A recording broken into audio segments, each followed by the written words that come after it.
a great weekend. Relaxed a little bit. If you're watching this, you're probably an entrepreneur or a gym owner and you work a lot. And so hopefully you've taken some time off over the weekend and got to enjoy life a little.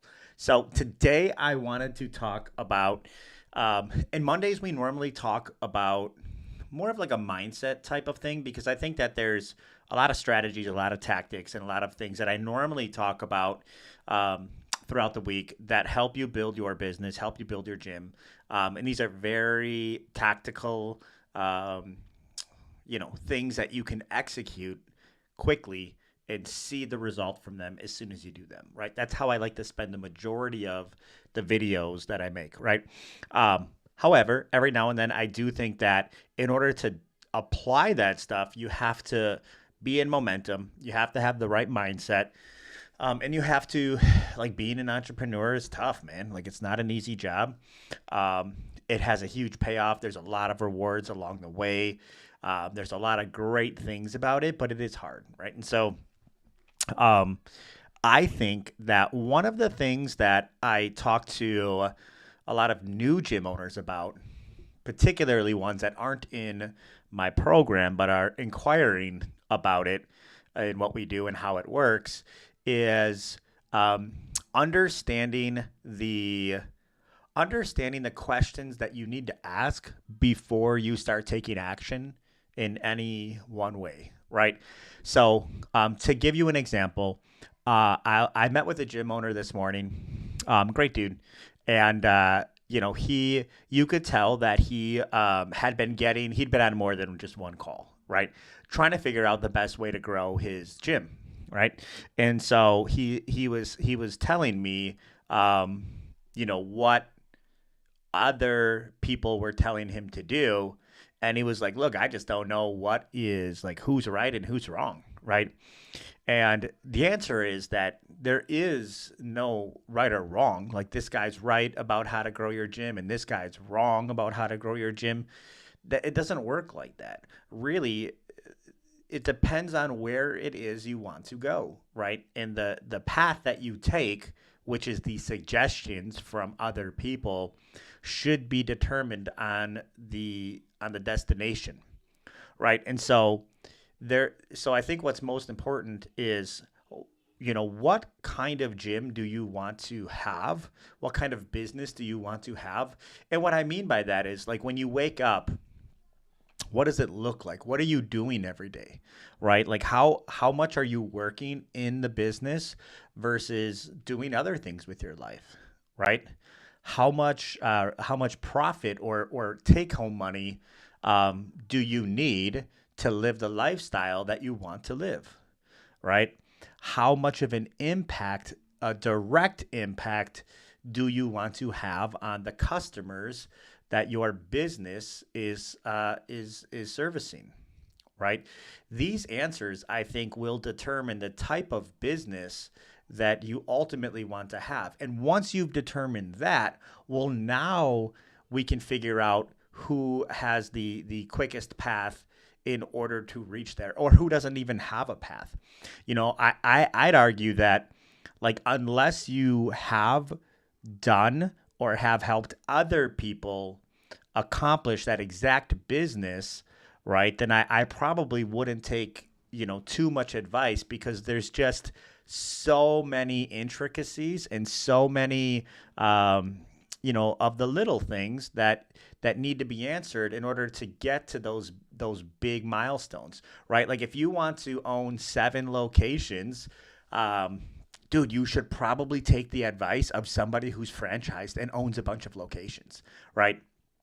If you want to, you know, um, not if you want your gym or your business to be completely ran by the team, right? And you want all of your time and freedom back because you want to do this other thing with your life, whatever that is, raise your kids, start this other opportunity that came up, whatever it is, but you need your time back and you don't want to close your business, then you should probably listen to somebody who's done that, whose business runs, is not owner operated. It runs by the team and people and processes. That's something I've done.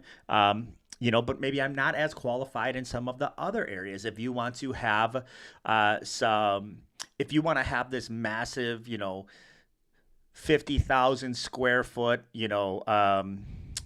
global LA Fitness, and you need to raise funding, and you need to get investors. And once you have that, you got to build it out, and you want to sell, cheaper memberships, but have it be a little bit nicer. Like, I'm probably not the guy to go to, right? A different kind of gym, a different model, right?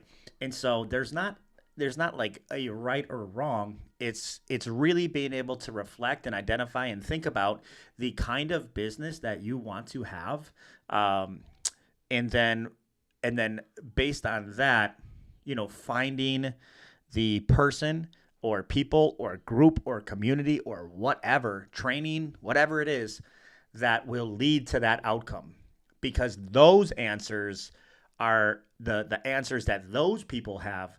Those are most likely what's right. And the answers that other people who haven't done it before, their answers are probably not the best for that particular outcome, right? So we were talking about running ads and 6-week challenges and that kind of stuff. And I can tell you this, if I used that model, which I don't really think it's a model, I think it's like a front end, um, like acquisition play type of thing. I certainly don't think it's a business model.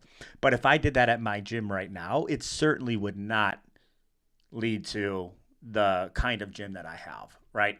Because it's high burnout, it's high turnover, it's high everything, high appointments, high no shows, high ad spend, high stress for the salespeople and the coaches who are fulfilling it, because they really start to make some progress with the client and then they just quit after 6 weeks. It's high. It wouldn't lead to. It's hard to get a team to do that, right?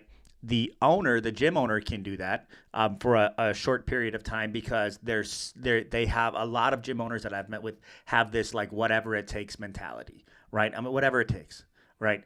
So you can grind it out, but getting other people. Now, again, if you never intend on delegating everything and you enjoy doing all of this stuff yourself, then that might be the right answer for you, right?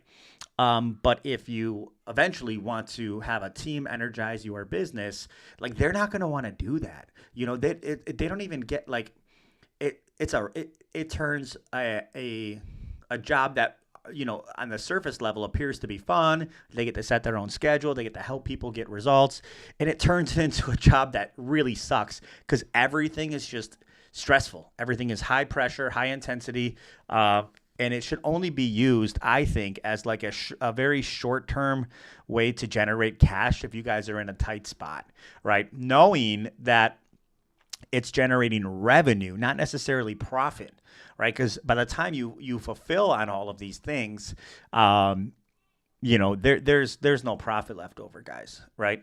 And that's why I say like it's a short term like cash grab, like almost like a short term loan that you shouldn't be taking because it has incredibly high interest rates, but you have no other options. It's kind of like that, right? But imagine trying to build a living on that. It's impossible to do, right?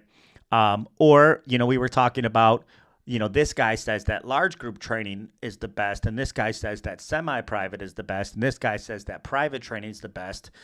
Guys, there's not a best or a worst. It's just what makes sense for the business that you want to own, right?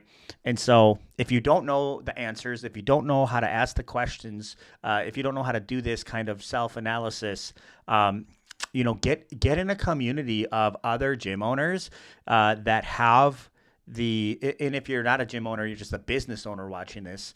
I've been seeing that there's more and more of that. There's always communities, right?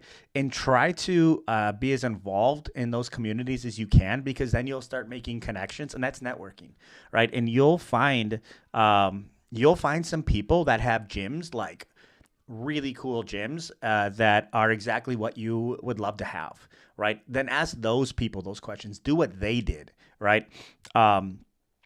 And I mean, I was in a community. I have a community of 300 plus gym owners, and all of us have different gyms, right? And there's some gyms that are really, really cool. for that person, but I wouldn't want them, right? And there's other gyms that are not super big and amazing from the outsider's perspective, but man, the gym owner is happy as shit. Like, it's exactly what they wanted. It fulfills them and almost checks all the boxes.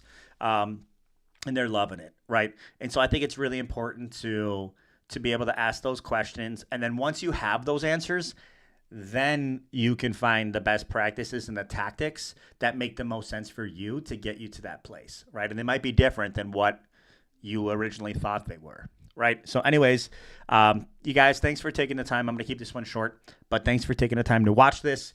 I spent a lot of time building a business that I ultimately did not want, and I learned from it, right? I learned from it. I made the adjustments and ended up with a business that I really, really love. And I took the wrong advice, and and if I can help people not do that, trust me, it will save you years and lots of money. So appreciate you taking the time to watch this. I will be back tomorrow on most channels where I'll be talking about lead gen. I love talking about generating leads and finding new creative ways to get in front of your audience and speak to them, not just give them some, shitty free offer where they come in and, waste your time, but people that are really, really looking to change their lives. If that is the kind of gym you have, how do we find them? How do we attract them? That's what we'll be talking about tomorrow. So appreciate you, and I will see you guys then. We're out of here.